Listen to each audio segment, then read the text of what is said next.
Wait, you actually wore that here? The voice cut through the ballroom like a blade across velvet. Not loud, but sharp, meant to slice, not bruise. It wasn't a question. It was a declaration. One designed to sting. Glasses froze midair. Heads pivoted. And in that golden-lit moment, all eyes turned toward her. Selena Brooks, 44. CEO of Apex Dynamics. Black. Poised. Her midnight purple gown didn't glitter. It glowed, rich satin draping like liquid night, the kind of elegance that doesn't ask for attention but commands it anyway. Her skin was warm bronze, her posture unshaken, her silence a masterclass in restraint. Across the room stood Whitney Langford, 33, white, beautiful in a headline kind of way. The kind of woman who thought spotlight meant power and laughter meant loyalty. She was draped in a mirror silver gown so tight it shimmered like a threat. And tonight, she had chosen her target. Not because Selena looked wrong, but because she looked right. Right in a way Whitney didn't control. This wasn't just shade. It was strategy. The gala was packed. CEOs, investors, cameras, people who mattered. And Whitney made sure they saw her deliver the first cut. The ballroom erupted in light chuckles, hushed whispers, murmurs like small knives scraping china. Selena didn't flinch. Didn't blink. She just turned slightly toward the stage, as if the remark hadn't touched her at all. But it had.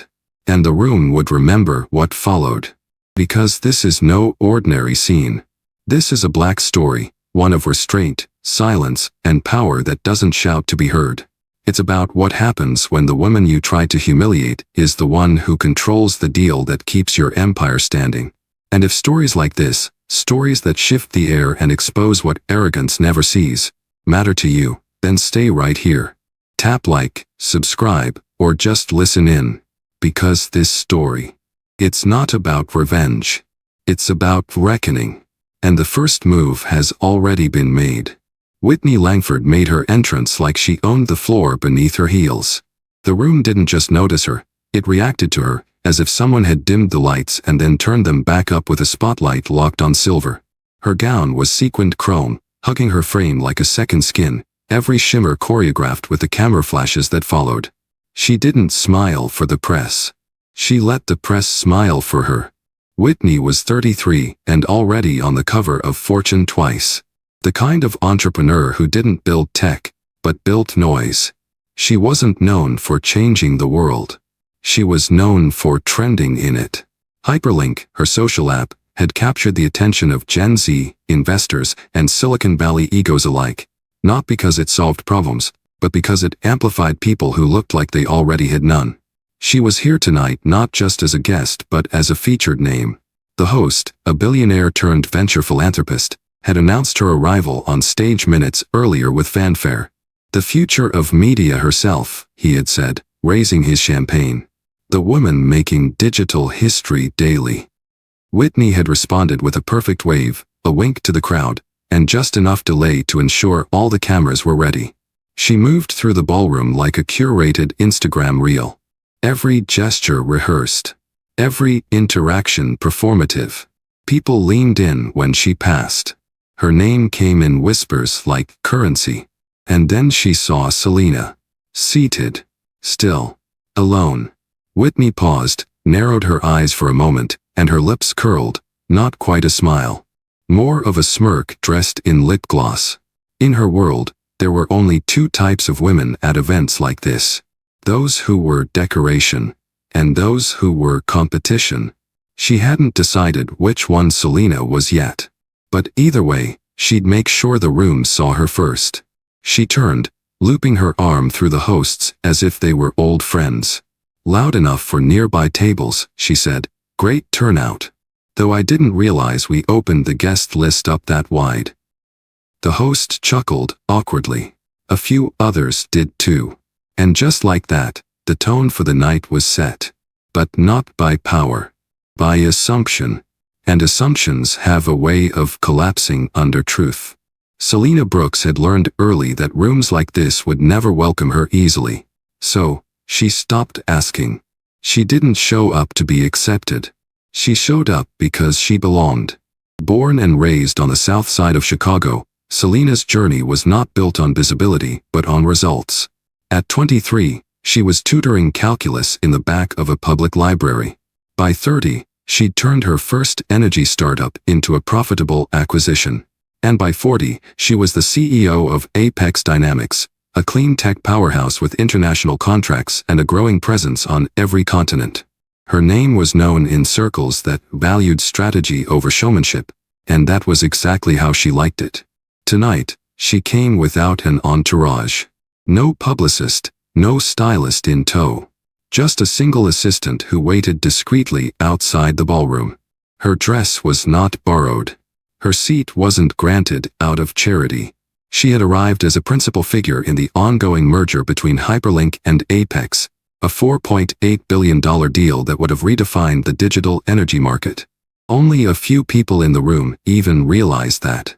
Whitney Langford was not one of them. Selena knew exactly who Whitney was. She had read the headlines, reviewed the financials, and listened to the hype that swirled around the young tech star. She also knew the numbers that didn't make it to the press. Burn rates, user retention problems, and the overvalued optimism of a platform built more on popularity than infrastructure. That's why she was here. To observe, to measure, to test the room. Selena didn't just negotiate in boardrooms. She negotiated in silence. In how long she took to answer a question. In how few words she used to dismantle an entire pitch. Her power wasn't in volume. It was in presence. And tonight, her presence was being mistaken for passivity. Selena sat with her back straight, her eyes calm. Not hiding. Calculating. The kind of calculation you don't see until it's too late. She didn't react to Whitney's shade because she didn't need to. She already knew the endgame. Because while Whitney chased cameras, Selena signed contracts. And in her world, contracts speak louder than applause. It started, as these things often do, with a question that wasn't really a question. "So," Whitney said, sipping her champagne with exaggerated ease, "what do you do?" She tilted her head just enough to feign curiosity. Her voice coated in sugar and something sharper underneath. The people around her smiled into their glasses. They knew what was coming. This was not a conversation. It was a setup. Selena looked up slowly, her expression calm. "I'm in clean tech," she replied evenly. Whitney laughed lightly. Not too loud. Not too obvious. Just enough to register. "Oh, how interesting," she said. "We love sustainability. I mean, some of us are lucky enough to be on the cutting edge. Others, well, support roles are important too." The table tensed, but only slightly. Just enough to sense the shift in temperature. Selena didn't blink. Didn't shift. She simply nodded once, like she was jotting down a mental note she might revisit later, or not. Whitney leaned in closer, a practiced move designed for proximity, for performance. "You remind me of my high school counselor," she said with a small smile. Very composed. Very grounded. Someone near her chuckled. Another reached for his drink, pretending to be distracted. Selena's voice didn't rise, but when she spoke, it held weight. "I always appreciated good guidance," she said. It wasn't a retort. It was a line so measured, so clean, it left nothing for Whitney to twist. Still, Whitney wasn't done. She gestured toward Selena's dress, the deep purple satin that refused to sparkle like the rest. "Not many people can pull off something so understated," she added. "Takes confidence. Or oblivion." Selena smiled then, not wide, not fake. Just enough to say she saw everything, and none of it impressed her. Whitney sat back, momentarily off balance. That was the thing with trying to publicly belittle someone who had nothing to prove. The insults didn't land. They floated. Then they reflected. Selena returned to her glass of water, unfazed, and the moment hung in the air like static before a storm. What Whitney didn't realize was that she'd just fired the opening shot of a battle she was unprepared to finish. And Selena. She was already measuring the cost. Once Whitney had drawn first blood, the others followed. It was subtle at first. A raised eyebrow here, a smirk passed between flutes of champagne. People often mistake cruelty for culture when it's dressed in designer gowns and delivered with a smile. The table surrounding Whitney had shifted into a performance of its own. Her friends, tech influencers, second-generation wealth, a venture capitalist with too much gin in his glass, took her cues like stage directions. One leaned in, nodding towards Selena with mock curiosity. "Is she with the event staff?" he asked, loud enough to carry. Another laughed, a soft, forced sound. No, she replied, eyes wide and falsely sweet. "She's someone's +1. Has to be. There's no way she's on the list." Laughter scattered like dry leaves, uneasy, but gaining confidence with each echo. Selena sat still, hands resting on the tablecloth, fingers lightly touching the stem of her glass. Her back remained straight, her gaze forward. She wasn't ignoring them. She was documenting them. Whitney, emboldened by the shift in tone, tilted her head toward the table and said, "Honestly, I love that she came alone. It's brave. Dia. Maybe no one wanted to come with her." The jab was quick, petty, beneath the glittering surface of elegance. But the ballroom heard it. They always do. Across the room, a server paused mid-step. A junior journalist in the corner lowered her wine just enough to hear better. Not because she expected anything newsworthy, but because something was happening. Something unspoken, but undeniably loud. Selena didn't break. She let the words settle, not in her skin, but in the air around her, like invisible ink waiting for the right light to expose it. Another voice joined in, soft but cutting. "Reminds me of that HR lady at my last firm. Always polite. Always alone." This wasn't banter anymore. It was crowd work. It was bait. And Selena. She wasn't biting. Because people forget, in rooms like this, who's actually holding the checkbook. They confuse stillness with surrender. But Selena Brooks wasn't cornered. She was waiting. And silence, true silence, is often the loudest warning of all. It happened the way these things always do. So casual, it almost looked accidental. Whitney stood with perfect posture, her glass of red wine balanced effortlessly in her manicured hand. She was laughing at something one of her friends had said.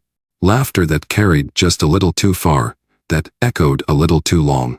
Then she turned, a half step too close to Selena's table, arm outstretched like she was making a point. The glass tipped. A ribbon of deep red spilled forward, cutting through the air like a signature waiting to land. And it landed. Right across Selena's lap. The wine splashed across the dark satin of her gown, soaking into the fabric, blooming like bruised roses on velvet. Gasps erupted around them, real ones this time. Not forced.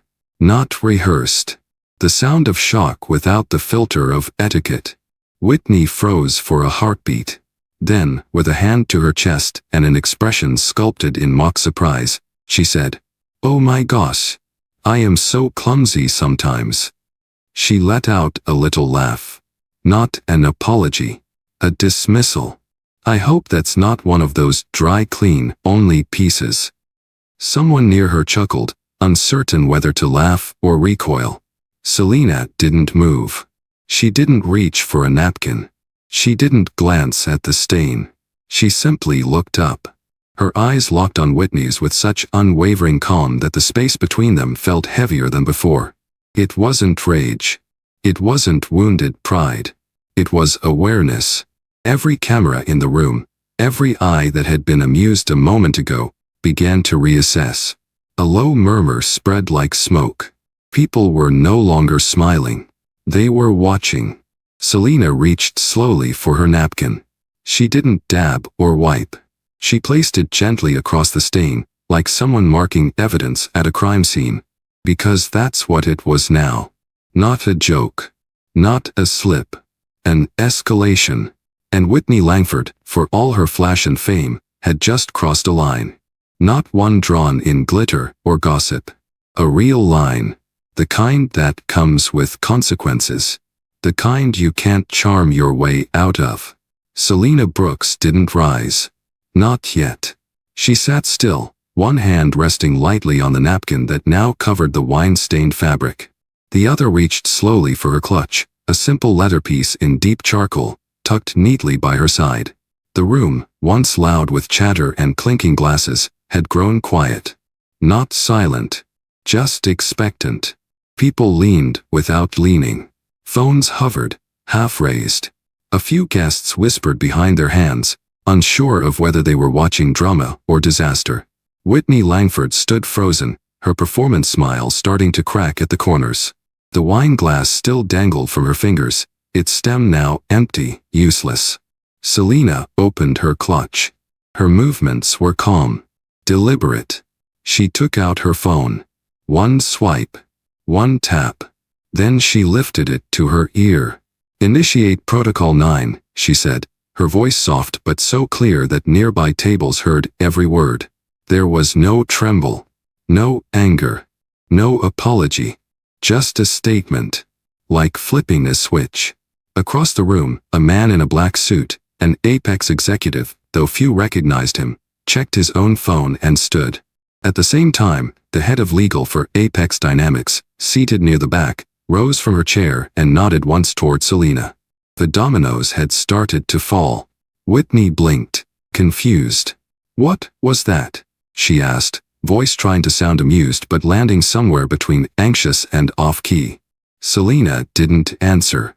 The call ended. The phone returned to the clutch. Then, she looked at Whitney. Fully. Directly. It was the kind of gaze that doesn't challenge, but ends challenges. "I speak when necessary," she said, voice low and measured. And only when silence would be misunderstood. Whitney faltered, caught off guard. And that was the moment the balance shifted. Because in rooms built on noise, the person who controls the silence always holds the power. Selena hadn't shouted. She hadn't reacted. She had responded. And her response wasn't just to Whitney. It was to everyone watching. Everyone who assumed she would shrink. Instead, she set the terms. And somewhere in that stillness, the game changed. A ripple moved through the room, subtle at first, just whispers and shifting postures. But it didn't take long for the question to start echoing from table to table, like a wave pulling in curiosity with every pass. "Wait, who is she?" The murmurs came from different corners of the ballroom, from people who'd laughed moments ago, now suddenly unsure. Some guests looked to their phones. Others leaned toward their neighbors. The tone had shifted. This wasn't about gossip anymore. It was about realization.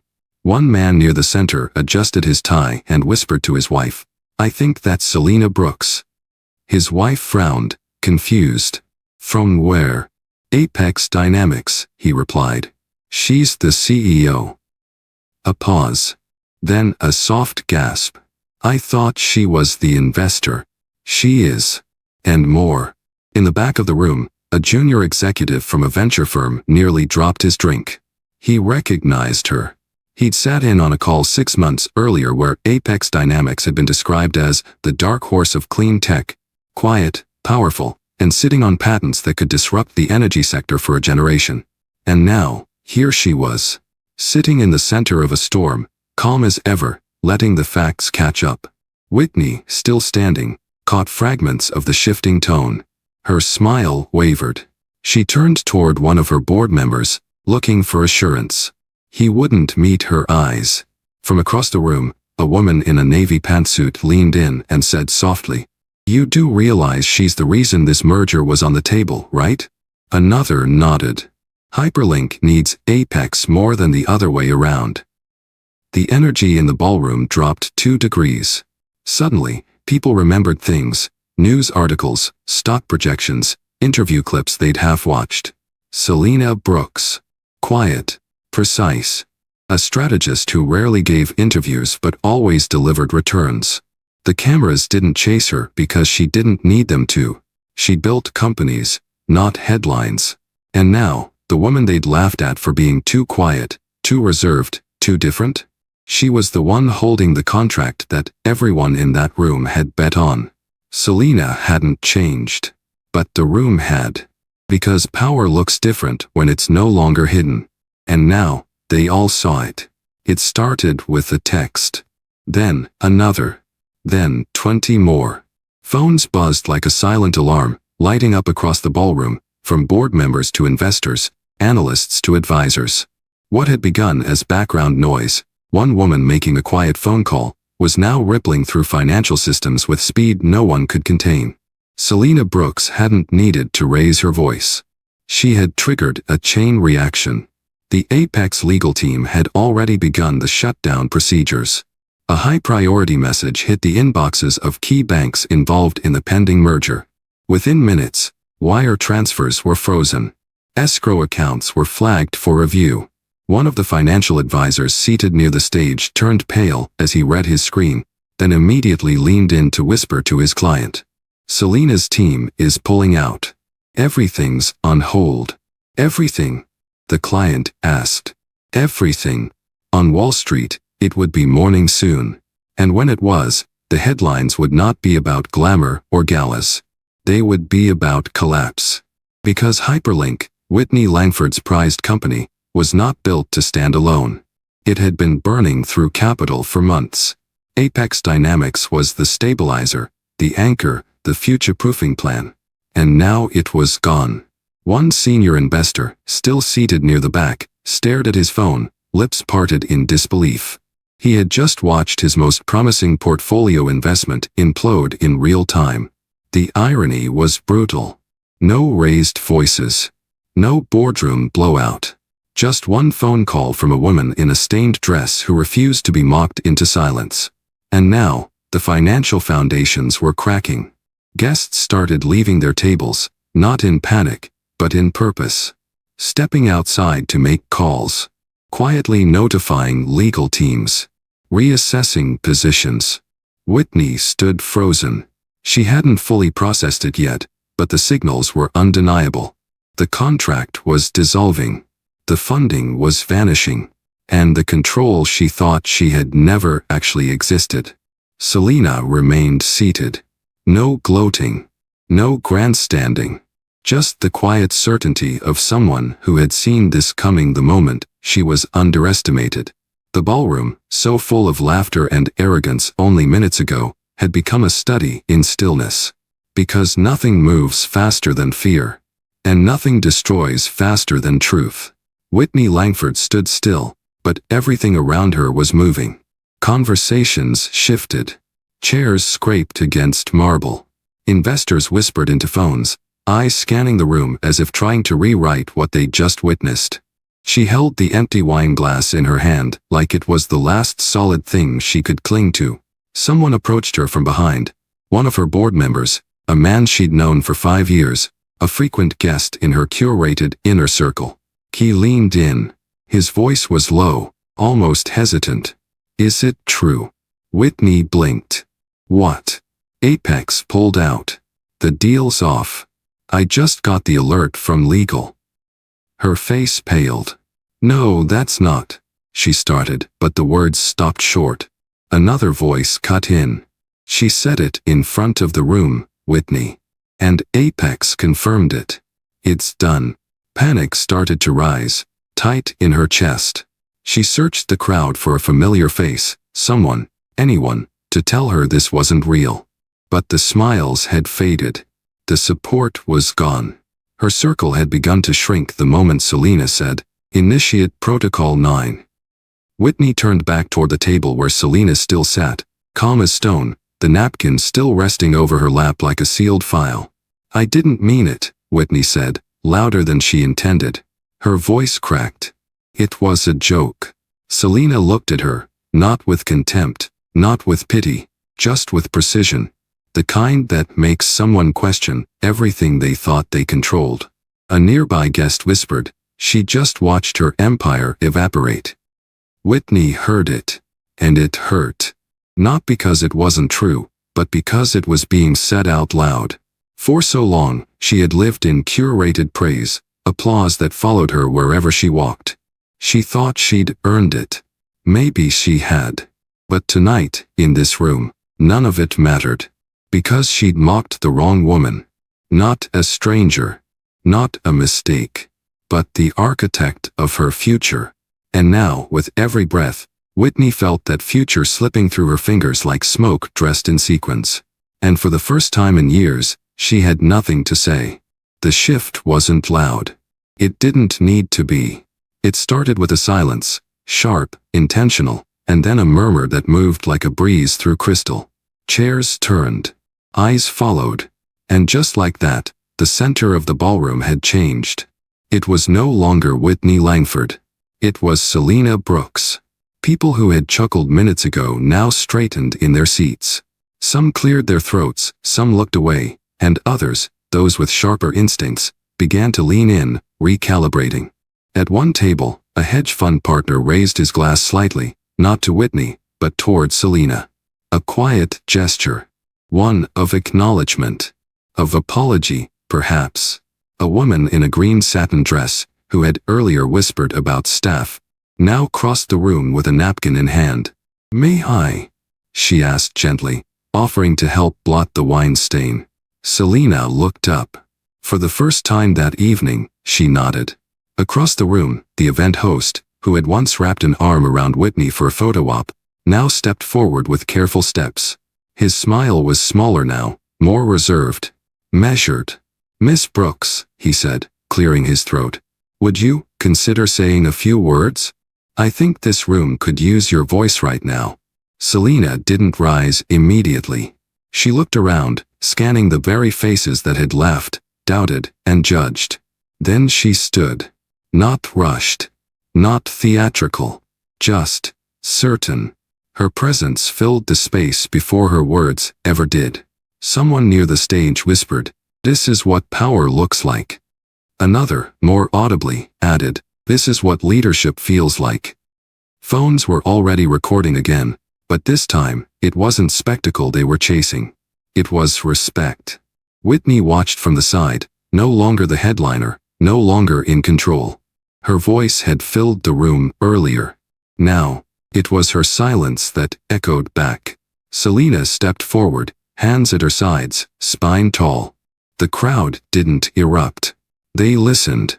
Because this wasn't a moment of triumph. It was a reckoning. And everyone knew they were witnessing a shift they wouldn't forget. Not tonight. Not ever. Selena didn't make a speech. She didn't have to. Her silence had already said everything. She stood there for one long moment, dignified, composed, completely still. Then, with a soft nod to the host, she turned back toward her table. Her heels clicked against the marble floor, not rushed, not loud, just steady. A rhythm carved in control. No one clapped. Not because they didn't want to, but because they didn't know how. How do you applaud someone who just redefined the room without raising her voice? How do you follow a woman who dismantled ego with presence, who shattered illusion without touching a microphone? So they watched. As Selena gathered her clutch and draped her napkin across the chair, covering the last trace of red. Not to hide the stain. To mark it. That stain would be remembered, not as a moment of humiliation, but as the beginning of clarity. She walked. And the room parted for her. Some people lowered their eyes. Others nodded silently, as if acknowledging her on a level words couldn't reach. The journalist near the back, who had been recording since the wine spilled, whispered into her mic. "She's not leaving in defeat. She's leaving in definition." Whitney stood frozen near the edge of the crowd, lips parted, makeup perfect, image intact, and yet somehow, no one was looking at her anymore. Her spotlight had dimmed, not because someone stole it, but because it no longer mattered. Selena passed her without a glance. And that hurt more than any headline ever could. Outside, the night air was cool. City lights blinked against glass towers, but Selena didn't pause to admire them. She didn't need the glow of skyscrapers. She carried her own. As the ballroom doors shut behind her, The weight of what just happened settled in the room like fog. A quiet fell, not empty, but full. Full of the realization that something had shifted. And it wasn't just a business deal. It was balance. It was who gets to define power. And tonight, power wore satin and walked alone. There's something about moments like these, when the noise fades and the spotlight shifts, that reveals what truly matters. It isn't wealth. It isn't applause. It's respect. Selena Brooks never asked for validation. She didn't demand attention. She didn't shout or try to outshine anyone. She simply showed up as herself, unapologetically composed, unapologetically present. And in doing so, she reminded every person in that ballroom that power is not defined by volume, but by value. Respect isn't loud. It doesn't need to be.